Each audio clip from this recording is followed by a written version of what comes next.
North east military academy বিজনীত যেটো আছে আৰু অসম ফুটবল সন্থাৰ হৈ আমি এটা বুজাবুজি কৰাৰ কাৰণে আমি এটা প্ৰচেষ্টা চলাই আছোঁ।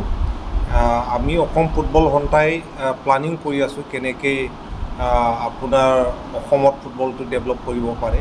তো ডেভেলপ কৰাৰ কাৰণে আমি আগতে এনাউন্স কৰা আছে অলৰেডি কি আপোনাৰ বিভিন্ন আইডেণ্টিফাইড লোকেশ্যনত আমি একাডেমি খুলিম বুলি। এতিয়া আমি কেনেকৈ north east military school Bijni আৰু অসম ফুটবল সন্থা দুটাৰ মাজত মিলা প্ৰীতিৰে আমি এখন ইয়াতে একাডেমি চলাব পাৰে, ৰেচিডেঞ্চিয়েল একাডেমি। ইয়াৰে আমি এটা ডিছকাশ্যন চলি আছে আৰু আমি অতি সোনকালে দুটা অৰ্গেনাইজেশ্যনৰ মাজত আমি চুক্তিটো লিপিবদ্ধ কৰিম আৰু এটা অসম ফুটবল সন্থাৰ প্ৰথমবাৰৰ কাৰণে এটা ৰেচিডেঞ্চিয়েল একাডেমি ইয়াতে ষ্টাৰ্ট হ'বলৈ গৈ আছে বুলি আমি এনাউন্স কৰিছোঁ। আপোনালোকৰ তৰফৰ পৰা কিবা যদি সুধিব লগা আছে আপোনালোকে সুধিব পাৰে। ইয়াতে আমাৰ উপস্থিত আছে ৰতন কুমাৰ ৰায় ডাঙৰীয়া, ডক্টৰ ৰতন কুমাৰ ৰায়, তেখেতে ৱৰ্কিং প্ৰেচিডেণ্ট হয় north east military school management কমিটিৰ। আৰু ইয়াতে আছে আমাৰ নুমলীগড় ৰিফাইনাৰী লিমিটেডৰ ইণ্ডিপেণ্ডেণ্ট ডাইৰেক্টৰ সুদীপ প্ৰধান ডাঙৰীয়া আৰু সকলো মেনেজমেণ্ট কমিটিৰ মেম্বাৰসকল আছে। আৰু আমি ডিছকাশ্যন কৰি ইতিমধ্যে আমি ফাইনেল অৱস্থাত আহিছোঁ কি আমি ইয়াত অতি সোনকালে এটা দুটা এজ কেটেগৰীৰ এটা ফুটবল একাডেমি ষ্টাৰ্ট কৰিবলৈ গৈ আছোঁ।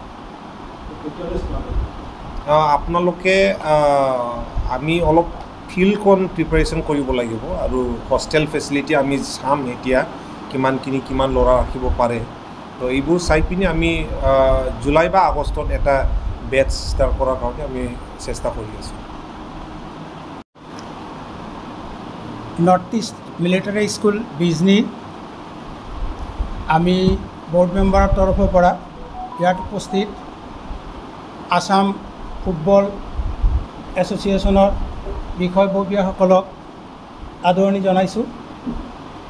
আজি আমি ইয়াত আমাৰ north east military school Bijni আৰু আসাম ফুটবল এছ'চিয়েশ্যন এই দুয়োটা পক্ষৰ মাজত এটা মৌ চহীৰ বাবে আমি ইয়াতে একগোট খাইছোঁ।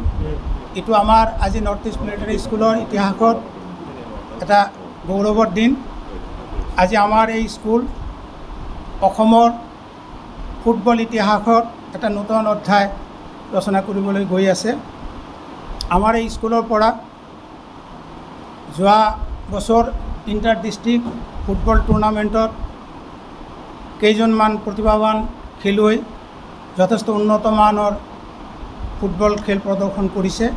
তাৰ বাবেই আমাৰ মাননীয় সুদীপ প্ৰধান ডাঙৰীয়া ইয়াৰ আগতে তেওঁ অৱগত আছিল আৰু তেওঁৰ উদ্যোগতে আজি আসাম ফুটবল এছ'চিয়েশ্যনৰ বিষয়ববীয়াসকলে ইয়াতে আহি পাইছেহি।